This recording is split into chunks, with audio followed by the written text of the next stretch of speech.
Hello, folks. Welcome to the Genuinely Interested podcast. I'm your host, Roy Bensby. This podcast is an opportunity for me to speak with some of the most interesting people I know, either with amazing talents or achievements or unbelievable life stories or just invaluable insights into areas which they have dedicated their lives to studying. I sit down with these amazing individuals from across the planet and I try to ask them questions that will hopefully help you, the listener, extract something valuable or learn something new or just hopefully get inspired by.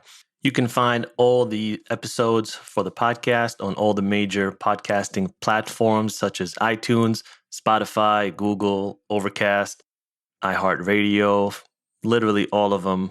It's there. If you love the show, if it adds value to your life in any way, shape, or form, please leave reviews on iTunes. It really helps grow the podcast. It puts it up there so more people can see it. You can also find all the episodes and everything else, all the information that's updated regularly on the website, which is roybensv.com, ROYBENTZVI.com. And you can sign up for updates as well. Also been updating the YouTube channel. So I've been uploading old episodes pretty much on a daily basis. So you can find it there. And in the future, I hope to make video podcasting as well. If that's something you guys want to check out and are interested in, please shoot me email. I'd love to hear from you. And also make sure to check out the social media platforms, Instagram and Twitter. I post there daily. And lastly, if you guys want to support and help grow the podcast, please go to Buy Me a Coffee or Anchor or Patreon. It is an endeavor to grow this podcast and make it what it should be. And it takes a village. So I want to thank each and every one of you for listening. I see that there are literally listeners from all over the world in each and every country. So thank you to everyone and on to the show. Hello, everyone. Thank you for tuning in on yet another week and yet another great guest and another great show. Before I present this week's guest, I just want to quickly ask a couple of things. Guys, if you could please go to wherever you get this podcast. According to what I'm seeing, it's mostly on iTunes and Spotify. Please subscribe. Please review. Leave good reviews. If you think the show is good and gives you benefit, please do that. It really helps with the rankings. It helps push the podcast further up and get more visibility, thus helping us grow the podcast. So if you like the podcast, please go review it. I would really appreciate it. Other thing is, please go follow me on Instagram and on Twitter. That is where I give regular updates. I put up the latest episodes that we publish. So all the news on the podcast and about me, myself as well, it's all on Twitter and Instagram. Those are the only two platforms that I use. So I would really appreciate if you did that. Okay, let's move on to the amazing guest that I had this week on the podcast. I had Paul Shapiro. Paul is the author of the bestseller, Clean Meat, How Growing Meat Without Animals Will Revolutionize Dinner and the World. He is the CEO of the Better Meat Co. He is a 4-time TEDx speaker, and he's also the host of his own podcast, the Business for Good podcast, which I regularly listen to. It's a great podcast. He's also one of the nicest guys you'll ever meet. I had a blast talking to him for about an hour. I tried to get as much information about lab-grown meats. Clean meat, there's a lot of different names for it, but essentially it is not the plant-based version that you see today, like a Beyond or Impossible Burger, but actual meat that is just replicated and grown in a lab. A lot of people think it is the future of meat. I myself happen to be one of those people. I don't know to what degree yet, but I do see it being part of what we eat regularly, just part of the diet. I do think it's the future. Again, in some capacity, at what percentage will it be? Will it be 100% of the meat we eat or 50%? I have no idea, but I do know that it's going to be a part of it. And Paul is on the front lines. That's why I wanted to have him on the podcast and really give you guys all the latest information, explain what it is, explain where it came from, what the process is, and just all the nuts and bolts. So this was a lot of fun. I'm sure you guys are going to enjoy this podcast. So without further ado, I want to introduce this week's guest, Paul Shapiro. Enjoy the episode, friends. The Genuinely Interested Podcast.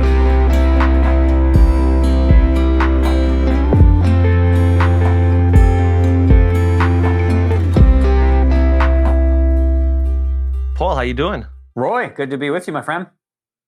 Thank you for coming on the podcast. I really appreciate it. Hey, it's my pleasure. Glad to be with you. Before we get into all the really interesting questions, I have the most important question that I want to answer, that I want to ask right off the bat. How's Eddie? Oh, that's so nice of you, Roy.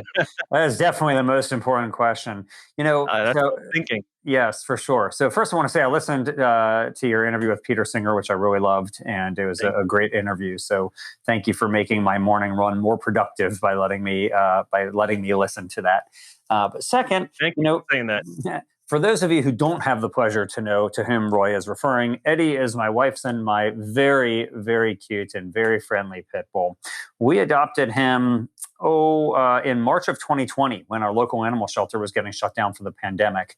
And they needed emergency foster care for like 100 dogs because nobody was allowed to go in the shelter. And so my wife, being as compassionate as she is, drove down there and said, yes, we'll take a dog. You didn't even get to pick a dog. They just put a dog in your car. They didn't let you in the shelter. So we were going to foster this dog. And we named him Eddie. He was a homeless dog. And we named him after my grandfather, Eddie Shapiro, who is sadly no longer with us, but now he lives on. And it became very clear within like a week that this dog was not going anywhere. And so Eddie became from our foster dog to our forever dog in a very, very quick fashion. And he's doing great. He is rocking and rolling. He is a wild beast. He loves playing and roughhousing, although amusingly, he looks to my wife, Tony, for very different things than he looks to me for. For her, it's like if he's like, tired and he wants to curl up next to somebody. For me, it's like just adventure. He wants to wrestle. He wants to, to get really crazy. So I'm definitely like the fun one, and she's the nurturing one in his relationship with our family. It's crazy how quickly they find their role within a family. Like they'll pick up the traits, and I we have two dogs as well, and it's crazy like the way the dogs interact with my wife versus how they interact with me versus, like you said, the things they look for me versus the things they look for her, completely different. It's amazing. Yeah, that's so funny. Well, I'll tell you something. For anybody who wants to improve their welfare, if you're on Instagram, check out Eddie the Pity on there. So it's EDDIE, the Pity. And the photos that are posted of his life on there definitely are very, very welfare enhancing. So if you like being happy, check out Eddie the Pity on Instagram. I think that's probably the best use of Instagram. Just follow dog accounts and cat accounts, animal accounts. That's some adventure stuff too, but mostly doggies. Oh yeah, no. My Instagram feed is largely like dog-related content, but the stuff I follow and like the things that get pushed to me, it's really funny. So surprisingly, I get a lot of like dog pajama ads. Like, oh yeah, there's a big market, I guess, for dog pajamas these days. Yeah, it's very Instagrammable, man. It's a thing. Yeah, I don't know how much the dogs like it, but maybe, I don't know. Yeah, my dog would not let me put her in a pajama. That would not work. But I don't know. Some dogs are just malleable. You can do whatever you want, especially the little ones. Yeah. Well, anyway, it's the type of thing that my wife is into. So don't be shocked if you ever see a photo of Eddie in pajamas on there. All right, so let's talk a little bit about the main thing that I wanted to talk to you about, which is cell-based meats. That seems to be the future. There's a lot of questions, a lot of debate around this topic. So I want to just kind of incrementally get into it. First of all, maybe tell me about what Better Meat Co. is. Sure, Roy. So, let me just back up for a second and just say, first of all, it's no longer really a secret that it takes a lot more land and water and greenhouse gas emissions and other resources to produce animal protein than to produce plant protein, right? And the planet just is not getting any bigger. Humanity's footprint on the planet is getting a lot bigger, but the planet itself is not getting any bigger. And despite what some want, we're not going to be farming the moon. We're not going to be farming Mars anytime soon. The planet's heating up. We're raising more and more forests. We're causing more and more wildlife extinctions, often because of our addiction to raising animals for food. So what can we do about it? Because unfortunately, meat demand, even with this knowledge and awareness about the problems of factory farming, meat demand continues to go up. it's not going down. So many people, especially like in the world that I inhabit, they see all these headlines about the success of Impossible Foods and Beyond Meat, and they think like, wow, we're really heading in the right direction. And that's fantastic. I'm thrilled by the explosion of interest in these products. But the reality is that meat demand is going up, not down. And it's not just in Is this China. is this globally or is this in the US? I'm so glad you asked, Roy. In the US today, on a per person basis, we are eating more meat than ever before. So it's not just in Really? China, not just in Brazil, not just in Mexico and India. It's true in all those places too. But in the US, meat demand is higher than it has ever been. And not just because our population has increased, on a per capita basis, meat demand has gone up. So you have this conflict where there's a lot of interest in plant-based foods. You have a conflict in that a lot of people tell pollsters that they would like to reduce their meat demand because they know that it's the right thing to do. But when you actually look at the consumer data of how much meat people are buying, it's going up, not down. And so the question is, what can we do? What can we actually do to rectify this problem? And there's lots of solutions, right? Like you could just tell people, hey, we should eat more plants and less meat. It would be kind of like telling people, oh, drive less, right? Bicycle more, drive less. Nice idea, but not that many people are going to do it. Some people will, but most people won't. So then you've got other companies like the ones that I just mentioned, like Beyond and Impossible, that are making meat-like products from plants. That's fantastic. It's awesome. But it's still a very tiny portion of the total meat market. Then you've got companies that are doing what's often called cultivated meat or clean meat. And that is not like plant-based meat. It's not an alternative to meat. It's not a substitute for meat. It's real meat that's simply grown from animal cells rather than from animal slaughter. And that's what my book is about. So I wrote a book called Clean Meat, How Growing Meat Without Animals Will Revolutionize Dinner in the World. And it profiles the entrepreneurs, the investors, the scientists who are all racing to commercialize the world's first ever slaughter-free real animal meat. And it's an inspiring tale because these people really are in this to try to save the world.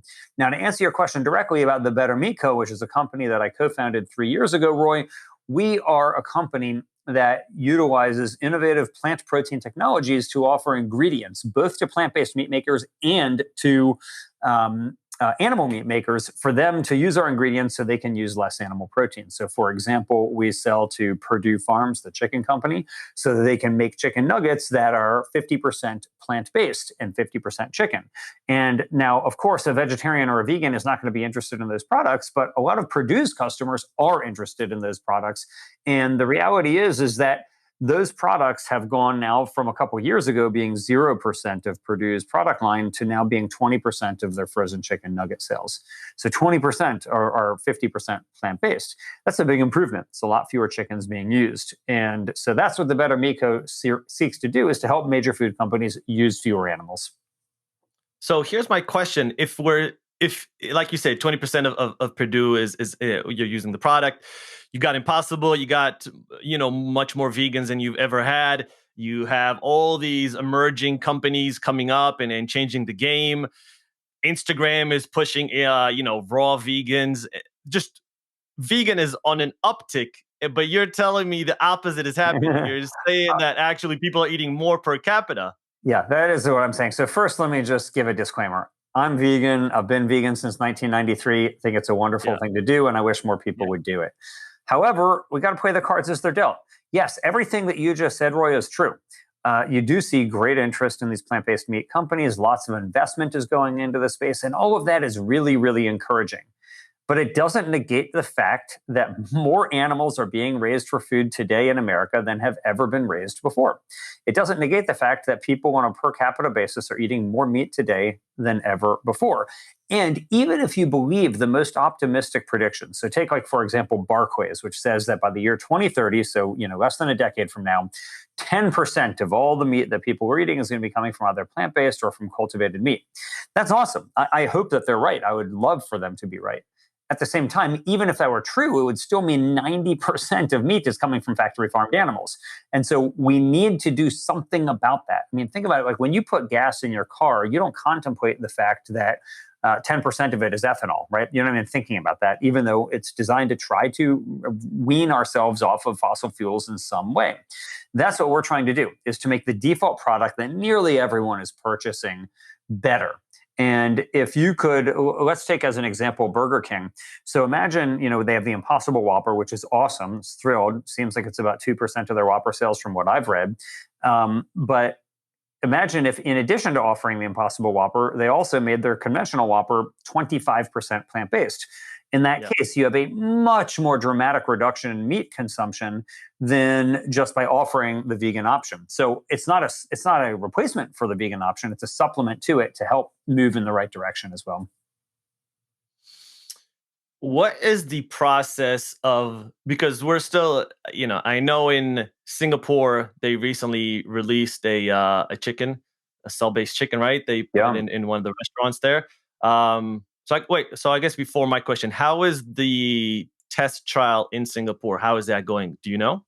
I do know, yeah. So the company you mentioned, Eat Just, is the first company in the history of the world to not only get approval to sell cultivated meat, but actually to sell it. And they're selling it not just in this one restaurant in Singapore, but also you can get it on like home delivery, like their version of Uber Eats. You can get it delivered to your house. And that is truly revolutionary. That is such a historic event in this space that it's almost hard to overstate just how important it is. And they're selling out all the time. Every meal, there's just, they can't produce enough of it. And that's a problem for this field, is that it's expensive to produce. It's hard to do. So the demand is far, far greater than the supply right now.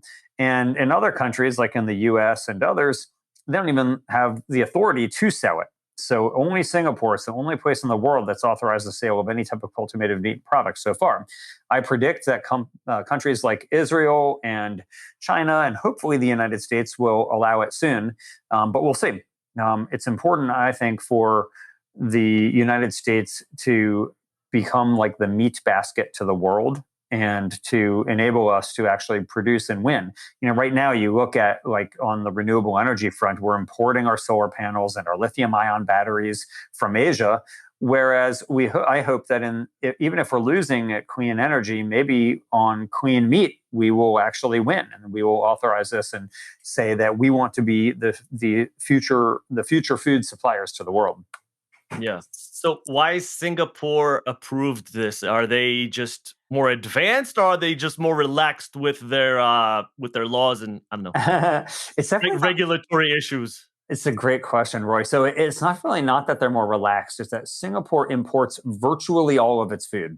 So it's this tiny little island nation, and they have a strong campaign right now to become more self-sufficient. Now, they don't have the land to be able to raise animals for food. And so how can they become more self-sufficient for their own meat production? Grow the meat from animal cells rather than having to raise all these animals and then slaughter them. And so the Singaporean government has a huge interest in improving agricultural self-sustainability. And this is a way to accomplish that. That's interesting. So you mentioned that it is expensive, and that's something that we know because that always grabs the headlines, right? Like burger costs $500,000 or something. Like, it's always you see, and then gradually it's been coming down over the years. Why? I guess A, why is it so expensive? And B, could you maybe take us through the process of what it takes to produce a chicken nugget in a lab? Sure. Yeah, absolutely. So, first, all new technology is expensive because it's never scaled up, right? So the first iPhone probably had a price tag of like over $1 billion, and now we're all walking around with them in our pockets. So, it's just it is truly a matter of scale and figuring out how to do this. Nobody's ever done this before. I mean, these are biomedical technologies that are being applied to food, and people are willing to pay a lot of money for medicine. They're not willing to pay a lot of money for food.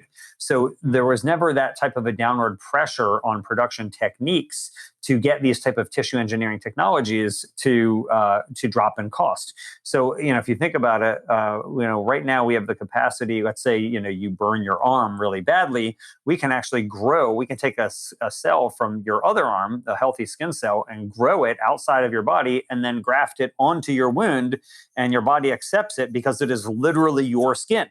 Now, if that happened to you, I'd imagine that you would be willing to pay quite a lot of money in order to have that happen. But what if it was just for a meal and you wanted, like, let's say chicken meat with the chicken skin on it? You're not willing to pay anywhere near as much for that. And so that's really at the heart, I think, of one of the reasons why you see these big numbers like what you were mentioning, Roy, is because there's just not a lot of there hasn't in the past been a big need to reduce costs. Now there is. And these companies are dropping the price precipitously for their products. So, you alluded to a 2013 headline from the first cultivated burger that was ever produced by Mark Post in the Netherlands. And that price tag was like around 300,000 US dollars for that burger. Well, now the same guy says that he can do it for about 11 bucks. So the prices come way, way down. Now, it's still more expensive than conventional meat, but it's way, way, way cheaper. And you can see that cost curve going down. It's almost like if you think about Moore's law in computing, which is basically processor speeds are going to double in I think it's like every 18 months. There's a term that was coined by a friend of mine named Jim Mellon, who wrote, it's not Moore's law, it's Moo's law for, the cost of these products coming down also. I don't think there's a specific number of months and doubling time or anything like that, but the sense is you see it coming. So that's one. Now, to answer your second question, Roy, there's a lot of ways to produce cultivated meat, but think about it like this. Let's go back to your arm, since we're already talking about your arm, right? So now your burned arm, it's grown back, right? So let's say you are running and you bump into something, or you do a hard workout and you have an injury to your arm. In your arm and the other parts of the muscles of your body, you have these things called satellite cells. There's millions of them in there. And their sole job, their sole career in life is to produce more muscle. So if you get a muscle injury, or if you do a hard workout and you get little micro tears in your muscles, they go to work and they produce healthy muscle. And that's what we eat in animals. We eat their muscle. That's what meat is. It is muscle. And so that's their only career path, again, is just to build more muscle. However, what we can now do is to take those tiny little microscopic satellite cells and put them into a cultivator that has the same conditions, same temperature, same pH, and so on, that they would have naturally inside of the animal's body. And they believe that they are still in the animal's body, and they do exactly what they would do if they were in the body, which is produce more muscle. So that, in an extremely abbreviated nutshell, is how it gets produced. So you can then imagine the great efficiencies when you can grow just the muscle that we want, rather than having to grow everything else about the animal: the skeleton, the eyeballs, the hooves, the horns, the beaks, and everything else that we're not really so interested in. In this way, though, you can improve efficiency by just growing the muscle that we want, and then you also have major food safety advancements with it. So think about it like this, Roy. You contemplate, let's say, raw meat. You go to the supermarket, you put raw meat in your bag. It's like toxic waste, right? They tell you got to put it in a different bag. If it comes home and it touches your counter, you got to disinfect your counter. If it touches your hands, you got to wash your hands. You don't have to do any of that with your veggies, right? It's just with the meat. And the reason is because there's feces on the meat. E. coli, Salmonella, Campylobacter. These are intestinal pathogens that can sicken us if we don't cook the crap out of our meat, literally. You're literally cooking the crap out of the meat to make it safe to eat. But with clean meat, you don't have to worry so much about intestinal pathogens like E. coli, because you aren't growing the intestines at all. You're just growing the muscle. In fact, you're more likely to infect the meat with your own hands than the meat is to infect you. So in addition to the obvious animal welfare benefits, in addition to the obvious environmental benefits, there's big food safety benefits to growing our meat as well. So much so that I think in the future, people are going to look back and they're going to think, oh, wow, I am so grateful that we don't have to do the way that we did before. I'm so grateful that these visionaries found a better way to produce meat, and that we can enjoy all the meat that we want without so many of the downsides that are associated with meat production today. When in your opinion would this be commercially viable? Like, when can we get it to the point where it's on par price wise with meat and with the rest of the competition? And I guess who is spearheading this? Like, what companies are on the frontier of this in the US? Well, let's put it this way. Plant-based meat has been on the market for decades, and it's never reached price parity with conventional meat yet. It's not to say it won't. I think it's coming down in price, but it hasn't yet. It's pretty close. Yeah, I mean, I got some Beyond Burgers the other day from Safeway. It was $5.99 for a 2 pack, so Yeah. they're each a quarter pound. So that's $12 per pound, which is much more expensive than conventional beef. Um, Mm. so I haven't bought beef in like a decade. I guess I'm yeah, just I'm not yeah, up to but I speed. mean, yeah, and that's not a knock on them. It's a great product. I love it. It's just to say Yeah. it's right now. It's not that close to conventional meat prices in the supermarket, at Okay. least. However, they're making a big effort, and I know that I heard the executive chairman of Beyond Meat, Seth Goldman, say that their goal is to be cost competitive with beef by the year 2025. So I hope they make that. That's great. Now, at the same time, with cultivated meat, I think it's going to take some time. I think you're looking at probably a decade out before it's cost competitive, would be my guess, and that's really speculative. But I don't think it needs to be cost competitive to actually start making a difference. I mean, even with plant-based meat being much more expensive than conventional meat, it's still making a difference. It's on fast food menus. It's really exploding in popularity. But I think that if you want it to go from what's called alternative protein to just being mainstream protein, it's got to be cost Yeah. competitive. And that is going to take some time, but I think it will happen. I just think it's going to take some time. And one of the reasons why meat is so inexpensive today is because it's the beneficiary of decades and decades of government assistance, whether through research dollars and subsidies and externalities that are unpaid for and so on.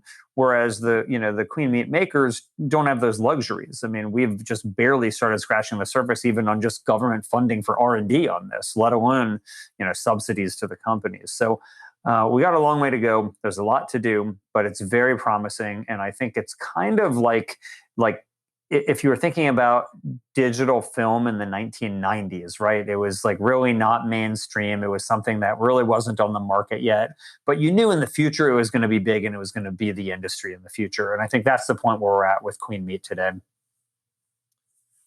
Paul, let me ask you a question. Do you think we could see this technology? Because right now, technology, I feel this at least, I would say probably in the last year since COVID started, it feels like everything is rapidly advancing. That's at least how I feel. Like there's just a new thing that is up in the market every other day, and I sometimes like I scramble to keep up to date with what's happening. Do you Mhm. think we could see this advancing to the point where we could grow meat in our kitchen with a device like a 3D printer or an espresso capsule or a juicero type thing, like 30, 40 years from now? Could that be a thing? Yes, I believe so. So it's a kind of controversial view, but let me put it to you this way, Roy. I like controversial. All right, well, here we go. So imagine like you go to your friend's house today, and they've got a bread maker or a ice cream maker on their counter, right? It's cool, but it's not really remarkable. Now imagine if they had a meat maker on their counter and they were ordering little tea bags full of stem cells from the supplier, and you put it in and you allow it to cultivate and create real meat right in the comfort of your own kitchen.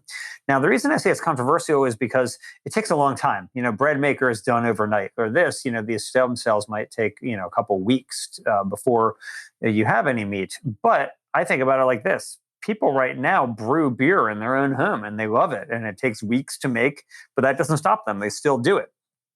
What if you had like a restaurant, and just in the same way, like they're brewing their own IPA in the back, but instead they're brewing their own meat?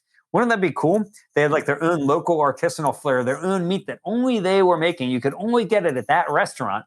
And maybe even they took it, let's say, from like a cow who was living in the back of the place, right? They have like a field in the back of the restaurant, and you could go tip your hat to the cow from whom the original cells were taken, and Wow. go eat your burger at that restaurant.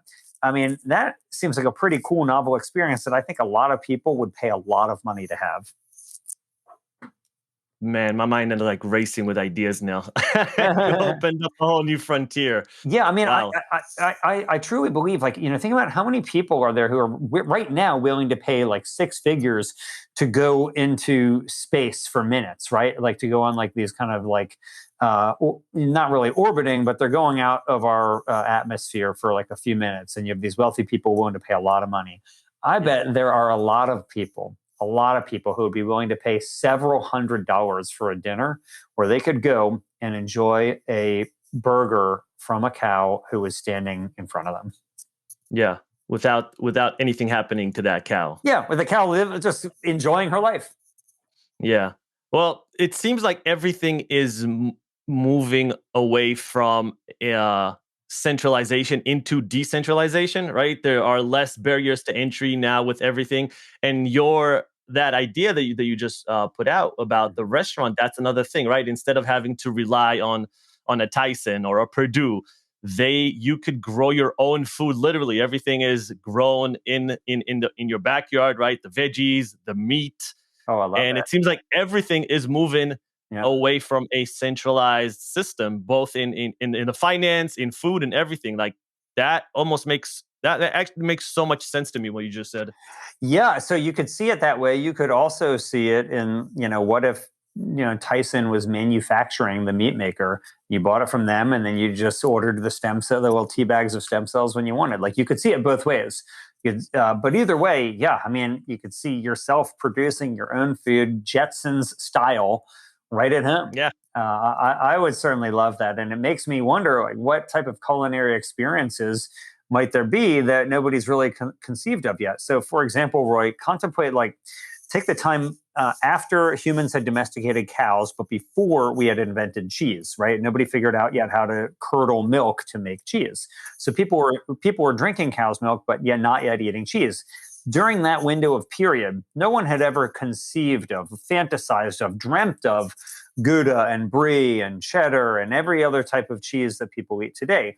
Those are, relatively speaking, extremely novel culinary experiences to humanity that nobody had dreamt of prior to the advent of curdling milk. Well, what might this technology allow us to invent? What type of culinary experiences might be novel in the way that people are obsessed with cheese today? And many people wouldn't even want to consider living without it. I mean, I can't tell you how many people tell me, oh, I would love to become vegan, but I got to have cheese, right? Like I hear that all the time. That's how strong people love cheese, despite the fact that it's a really novel experience for humanity to enjoy. So, what culinary experiences might cultivating our own animal cells allow that nobody has dreamt of yet today? I like to think about things like, for example, if you contemplate, let's say, like a turducken, right? I don't know if you're familiar with turducken, Roy, but What's a turducken? Okay, so a turducken is when you take a chicken and stuff it inside of a turkey and stuff it inside of, a chicken inside of a duck inside of a turkey, and you bake it all Ugh. together. Yeah, I know. I don't know why people like this, but it's a thing. I mean, look it up. People, Is this an American dish? it is. Yes, it is. That's okay. Unsurprisingly. So Yes. then you cut it open and you eat the flesh of 3 species of birds all in one bite, basically. So what if, though, instead of a turducken that's just kind of crude, where you stuff one bird inside of another bird and inside of another bird, what if instead you had like a real turducken where you took chicken, duck, and turkey cells and cultivated them so they're interwoven together and you could enjoy that? Like, that's something no one has ever tasted before. Who knows? Maybe it's really good. So anyway, the point is, I really believe that there are not only great environmental and animal welfare and public health benefits to this type of a food technology, but it might also make our eating experiences even more enjoyable by coming up with these cool, novel experiences like that.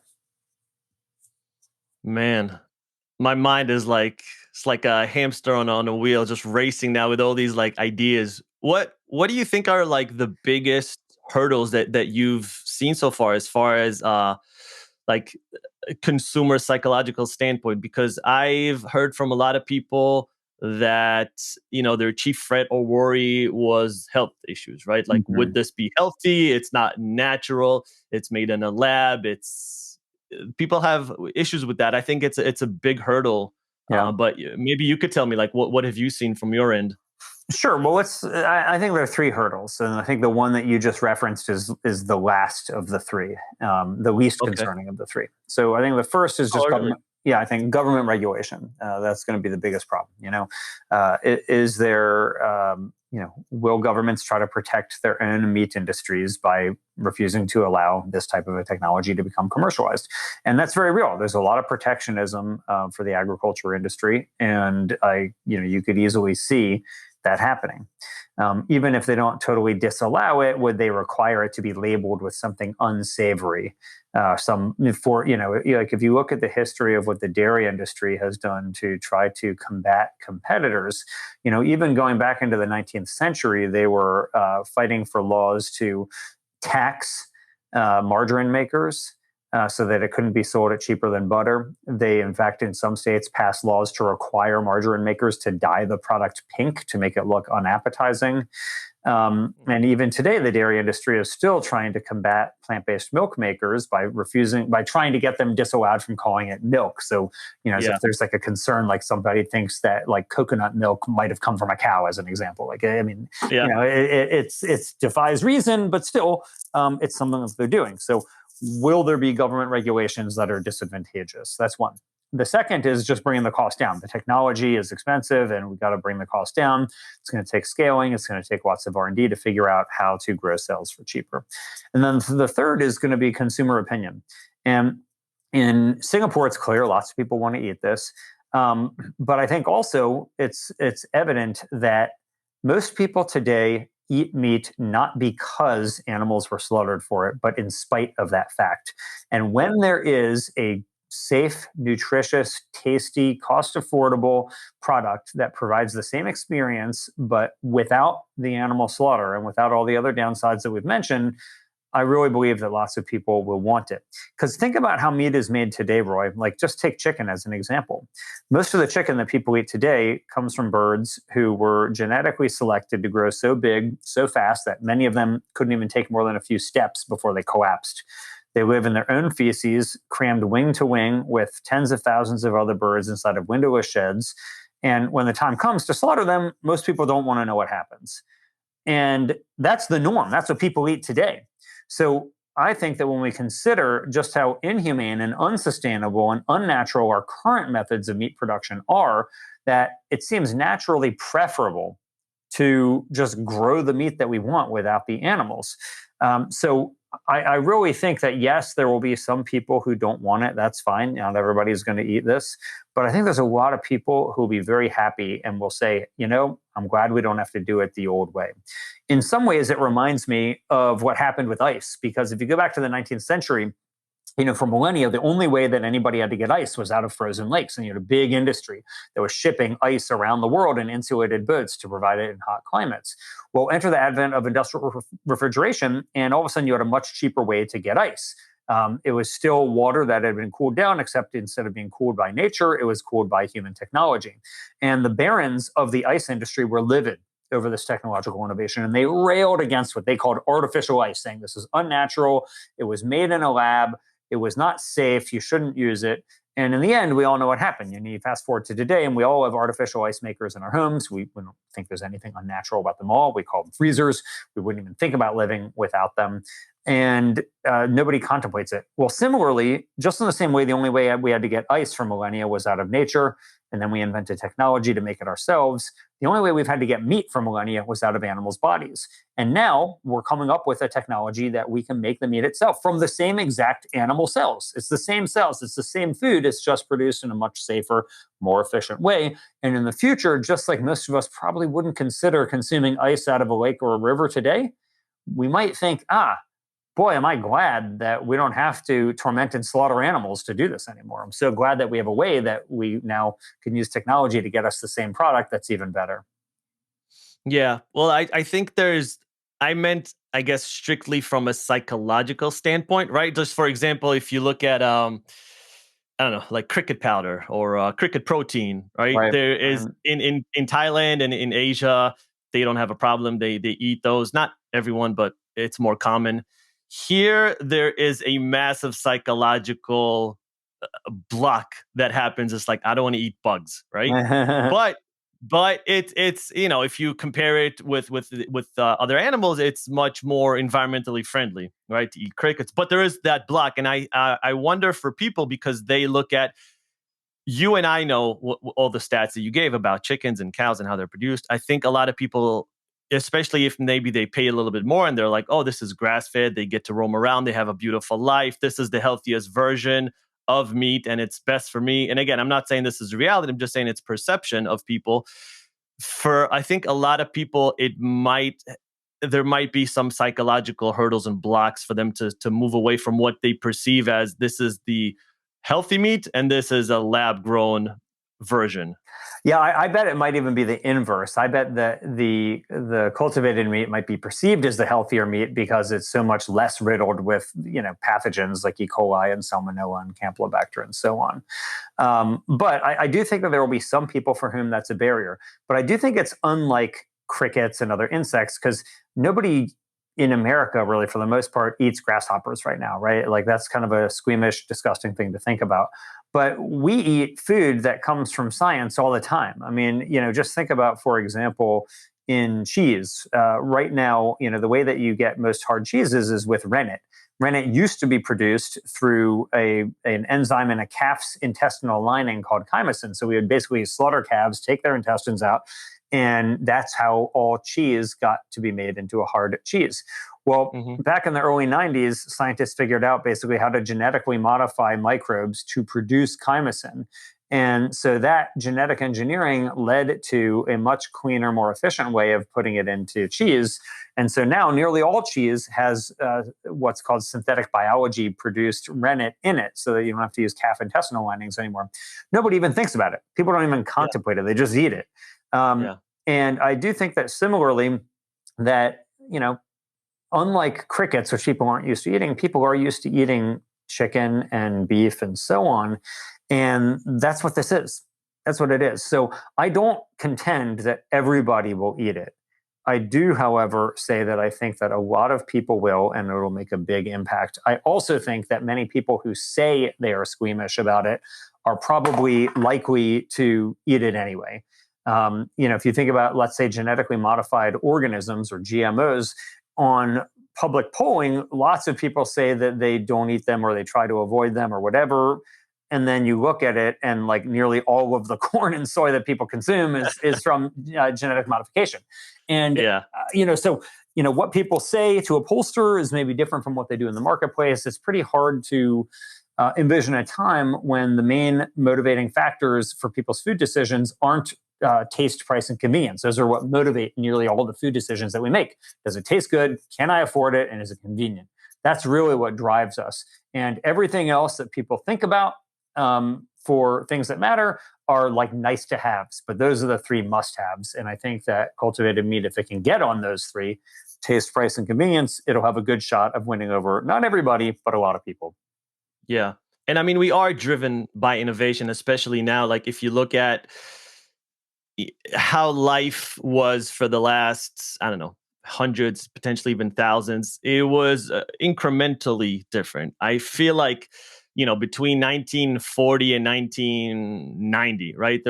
Life wasn't insanely different, right? There was small things that became different, but from like 2000 to 2020, life has become very, very different. Like technology has changed a lot of things, and I think people are much more accepting of the changes that are happening, even though it doesn't matter like how rapid they're happening, but they're accepting it.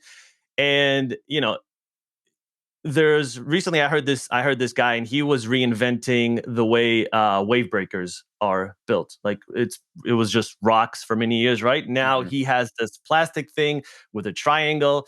It's like much better, easier. And I love when people take something that exists and completely reimagine how they can do it. Interesting. Right?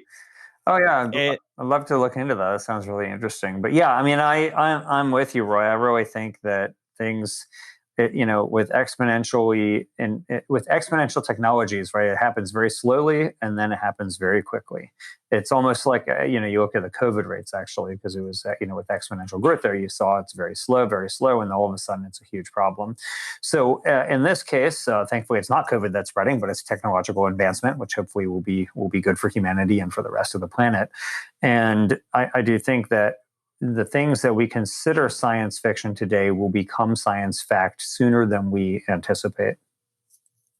Yeah. And I mean, if you look at, take cars, right? You had people on the horses, and then you had them switch over to cars.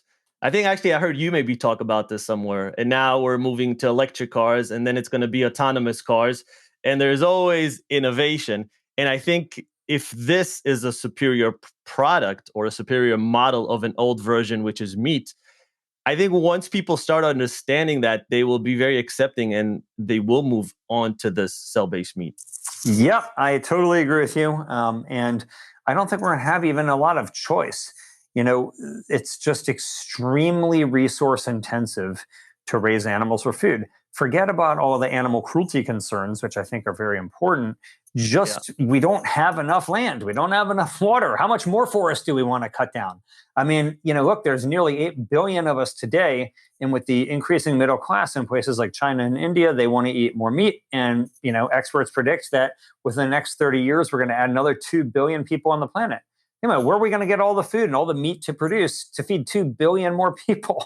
I mean, we just can't keep raising animals for food like this. It's not going to work. We need more efficient ways to produce protein for ourselves. And the answer is not to go big with animal agriculture. It is to go small with cellular agriculture. That is how we are going to feed humanity into the future. Yeah, because I've seen this argument where they say the whole world could essentially fit. I don't know if you've seen this, but they say the whole world could essentially fit in the state of Texas. Now, even if that's wildly off, right? The whole world could definitely fit in like the US and Canada, which is like barely populated. Like, I think 1% of the land there is populated. It's ridiculous and it's so big. But I think the problem, and correct me if I'm wrong, it's less about housing people. It's more about the land that we need in order to feed and the resources that we need in order to feed all these growing people. It's not necessarily the people themselves. It's the land that we need in order to feed. Right? Yeah, that's exactly right, Roy. The problem isn't that human bodies are taking up too much space. The problem is that each human body takes a lot of resources to sustain it. And it just takes a lot more calories to produce animals for food than to raise plants for food. It's just the reality of it. Look, we grow huge numbers of crops to funnel through animals who are extremely inefficient at converting those crops into the meat that people then eat. If we would just eat the crops directly, we would need way less land than we would when we're eating meat from slaughtered animals. But people want meat. I wish that wasn't so, but it's the reality. People want to eat meat. They really love it. They feel very attached to it. Even recently, there was this controversy over this fake story about Joe Biden, claiming that that they were going to, restrict beef consumption, and many people were hysterical over it. I mean, it was a completely fictional story, but you can just see though how tied to meat people are. In fact, I wrote a piece for Fortune magazine about how in the 1946 elections, the Democrats lost control of Congress largely because of the perception of there being a meat shortage, that people blamed the Democrats for the meat shortage, and it caused Harry Truman to lose the Congress because of that. And human beings are still the same today as we were in 1946. We really want that meat. So again, I'm not saying what I wish were true. I'm saying what I believe to be true, which is that basically people are going to eat as much meat as they can get. And we got to find ways to produce it with a tiny fraction of the resources that we're using today. Otherwise, our civilization is not going to survive because we'll outstrip the resources that we have, and that will be the end. So this is truly, in my view, an existential threat of climate change, of deforestation, of wildlife extinction, and more that threatens, yes, the rest of the planet, but also Homo sapiens too. And if we don't get a lot more efficient about how we produce our food, we don't have much of a future. Yeah. And if you look at milk, the milk seems to be, and again, I'm sure you probably have the stats, but milk seems to be in serious decline. Like I've never actually consumed milk, but I know that a lot of people did, and they are consuming less of it. It seems like they're more of, like you said, the 12 or 15 different nut milks that exist out there. And that's amazing, but it doesn't seem to be gaining as much traction in some of the other categories. Like milk seems to be the leading one right now. Yeah, it's a very astute observation, Roy. So, if you look at plant-based milk, it's reached nearly 15% of all the fluid milk sales in America. Wow. So that's huge. I mean, that's a really big deal. Now, of course, it still means that like nearly 9 out of 10 cartons are coming from cow's milk, but still, it's a big improvement over where it was a decade ago.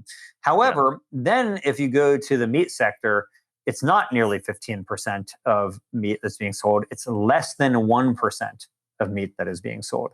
So even with this explosion of interest, it's still a rounding error. in the total meat market in America and even smaller around the world. So there's a Yeah. long way to go. It's going to take a lot of time, a lot of money, a lot of R&D to figure it out. But what other option do we have? Unless people are just going to decide that they're happy to eat lentil soup and bean and rice burritos, which I think would be fantastic. I'd be thrilled for that. I love those foods myself. I love a good lentil soup. Yeah, yeah. Who couldn't love lentil soup? I don't get it. I mean, I truly, it's perplexing to me because I really am quite happy to eat, hummus and lentil soup and bean and rice burritos. Like that to me is a pleasure. Yeah. But it doesn't appear that view is so universal. 99% of the animals that we kill are chicken and fish, just based on sheer numbers, right? But cows are responsible for, again, around 65% of the emissions. Which one do you think is a more important or more critical to focus on? You're really hitting at the heart of this debate that happens because, for people who live in my world, this is like the perennial debate, right? Like, what's more important, reducing greenhouse gas emissions or saving animals' lives and preventing animal cruelty? And because what you're saying is true, Roy, that nearly all the animals who we raise for food are chickens and fish. In fact, if you were to end the entire beef industry, if you were just to subtract the beef industry in the United States, it no longer existed, you would not have reduced 1% of the animals raised for food. Because there's just not a lot of beef cows. And the reason isn't because people don't eat much beef, it's just that cows are really, really big. So, you're going to have like lots and lots and lots and lots of chickens to get the meat of one cow. I'm somebody who is motivated by both of these concerns, climate change and animal welfare. And I'm extremely concerned about the cruelty that is endured by animals, including in the food industry, but around the world for a whole variety of purposes. So for me, I really would like to see the number of animals used for food go down. And I am focused a lot on chicken and fish for reasons that, I was just alluding to.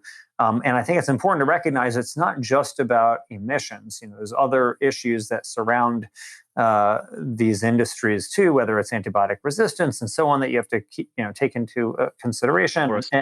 Deforestation, ocean health, and so on. So there's other factors too, but I struggle with this question. I don't have an easy answer for it. I really would like to see fewer animals raised for food, dramatically fewer animals raised for food. And so I do think it's important to focus on these small animals who not only are killed in greater numbers, but also typically endure even worse conditions during their lives prior to slaughter. So that's what motivates me. But at the same time, it's kind of like saying, should we be focused more on, getting, like getting rid of, gasoline or methane or, like is it CO2 or is it methane? Like, we gotta focus on them all. So I have like kind of an evasive answer, which is to say all the above, but I do think about things in terms of how many animals are raised for food. Yeah, no, I get it. It's a tough one as well. It's something I think about a lot. I think for people, it would probably be easier just because as chicken is consumed much more. It would be easier if there was like this mass marketing thing right now that would happen. And they would all say, look, we have to stop eating like beef, right? Or pork, or maybe pork would be a problem, but beef at least. I think when you kind of hit people from all different angles, it's a little bit too much. They're like, you know what, just leave me alone, just let me be. But when you're a little bit more singular and say like, hey, just give up this one thing, and that's baby steps. I think people are a little bit more receptive to that. And again, some people are like, I'm all in or nothing. But I think most people prefer like incremental. Yeah. But I don't know. That's just my opinion. Yeah, I find that when things are presented as all or nothing, you almost always get nothing, right? Like, the longest journeys begin with single steps. And so I'm all in favor of praising people for taking their first steps rather than, punishing them for not taking yet what you think their last step ought to be. But the way that I would say it is, instead of thinking, oh, like just don't eat beef or just don't eat chicken, I would say, start with something like a meatless Monday. Just try one day a week just to eat plant-based. See how it goes. If you like it, maybe you'll want to do a tofu Tuesday. Who knows? like, or you could do like Mark Bittman, the food writer. He wrote a book called Vegan Before 6, where he basically eats vegan before 6 p.m. and after 6 p.m. he eats whatever he wants. Or you could do what I do, which is vegan before 6 p.m. and vegan after 6 p.m. So you can, go with a whole hog. Revolutionary. Yeah, right. Yeah. Go whole hog, or maybe you go no hog actually. But anyway, I don't think it needs to be all or nothing. In fact, I was given a speech one time, and a woman in the audience said to me, I could totally be vegetarian, except I just can't say no to my grandmother's Thanksgiving turkey. And I said, then eat the turkey. Like, be a vegetarian 364 days a year and eat your grandmother's turkey if you need to. And that's a huge, huge, huge, huge, huge step. So it's not all or nothing. This is not like a religious orthodoxy here, right? Like, that's the problem sometimes. I feel like in any group becomes I don't know, there's some dogma, there's some ritual, there's some accepting of are you in the group or not type of thinking. There's a group mentality right? And that's the problem a lot of times, because there's a lot of vegans out there that it's all or nothing, and they shame people if someone eats a fish, and I just don't think that's a good approach. I'm totally with you. A friend of mine, who I will anonymize for the purpose of this, has said that he believes that one of the biggest impediments to widespread veganism is vegans, because of this very reason. That when you present it as like a religious orthodoxy, you really turn a lot of people off. And it's not all or nothing. Like, per capita meat consumption is what matters, not the number of strict vegans. If everybody did what that woman who I was just mentioning did, and they were vegetarian 364 days a year, but they ate meat 1 day per year, you would not have any net new vegetarians, right? Vegetarianism rates would not go up because everybody's still eating meat once a year, but you would have dramatically reduced numbers of animals being raised for food. So the number of vegans who, is really irrelevant. It's the per capita consumption of meat that actually matters. And if you can reduce that more by having people go vegetarian half the time, or do meatless Mondays, or whatever the case may be, you end up doing even more good for animals and for the planet that way. So, I think about it like this, actually. So let's say, Roy, I don't know what your level of piety is, but let's just say that you say, I'm a Jew. And I say, okay, great. So you're a Jew. So you follow all the rules in the Torah, right? And you're like, well, not all of them. So there's like over 600 or whatever. Like, I can't follow them all. I'm like, okay, cherry fine. picking. Yeah. So I'm like, okay, well, at least you follow the 10 commandments, right? You're like, yeah, of course. I'm like, okay, so you keep the Sabbath holy, right? You're like, well, I don't know. Like, all of a sudden, it's like, you don't even do the 10 commandments. And yet nobody's going to question that you're a Jew, right? Or a Christian. If a Christian said, oh, yeah, I don't even follow all the 10 commandments, you don't say, oh, well, you're not a Christian. I mean, maybe some Orthodox would, but not, to the average mainstream everyday person, they're not going to say, oh, Roy's not a Jew. Yet veganism is not a religion. This is not a religion. It's a way that you are pragmatically trying to reduce the amount of suffering in the world, and to try to make the world a better place. And so if you're doing it, let's say 90%, that's fantastic. And you should be applauded for that. And we should take our hats off to you, and not try to guilt somebody for not being what other people perceive ought to be perfect, especially when there's no such thing as perfection. I mean, we're causing harm all the time. When we drive, when we fly, we hurt people's feelings unintentionally. Like, all these things that we do, we cause harm. And we can't lead a so-called cruelty-free life without ending our life, which we shouldn't do, because there's so much work here to do to make the world a better place. So we need to take a different point of view as vegans, I think, when it comes to describing just how we view this movement. In my view, being pragmatic and actually doing what's effective is far more important than trying to be a purist. And I think that we ought to celebrate steps that people take, no matter what those steps are, and encourage them to keep on trying to do better, just like all of us should be trying to do, no matter where on the spectrum we may find ourselves.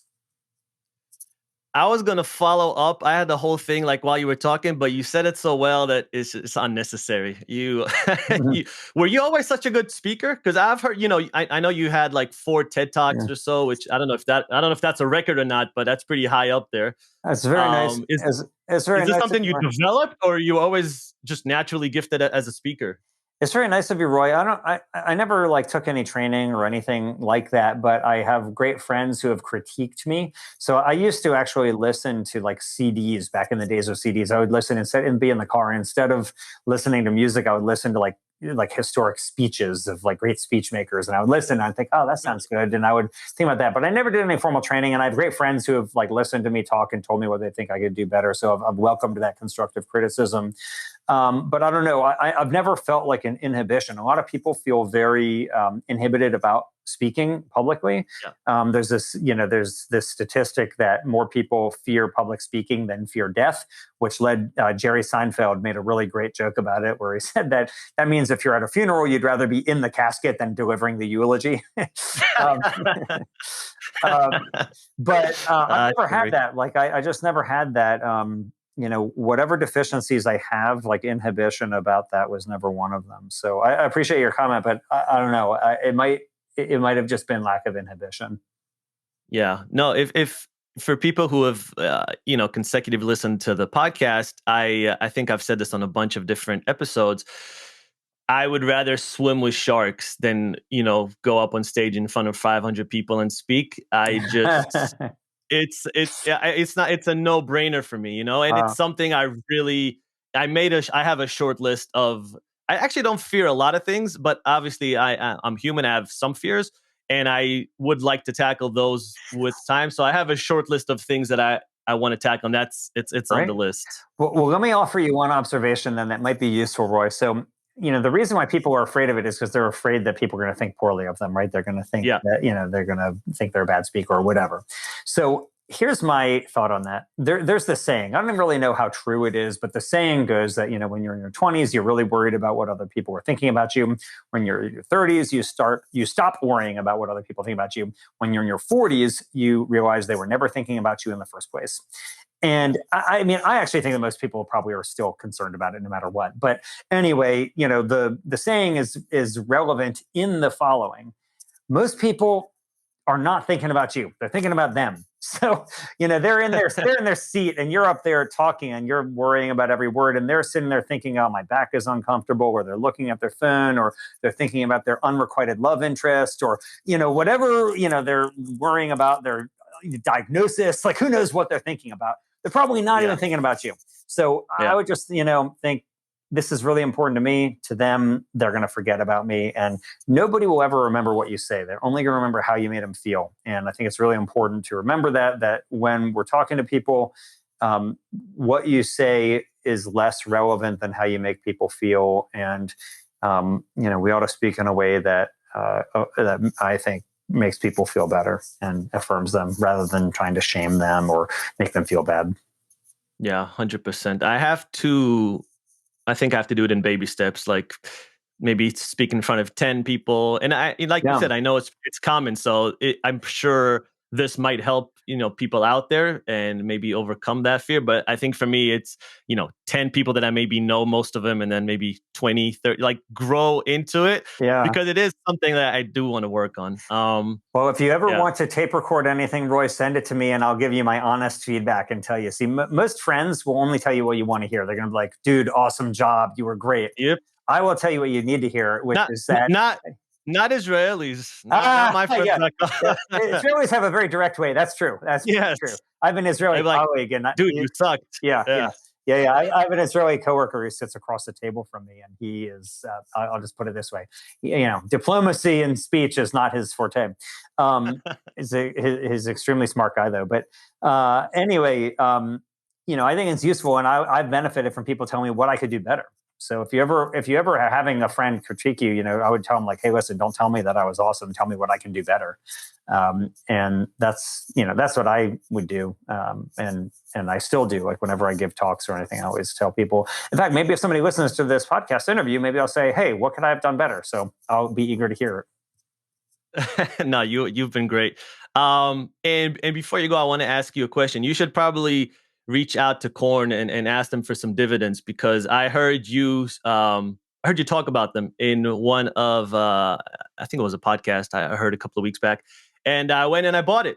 Oh, good. I've always seen it on the shelf, but I've never bought it because I don't know, the marketing, the branding for some reason didn't stick out, and there wasn't a lot of talk about it, in media. So I would always go with the Right. Impossible or the other ones. Yeah. But I bought it because I liked what you said about it.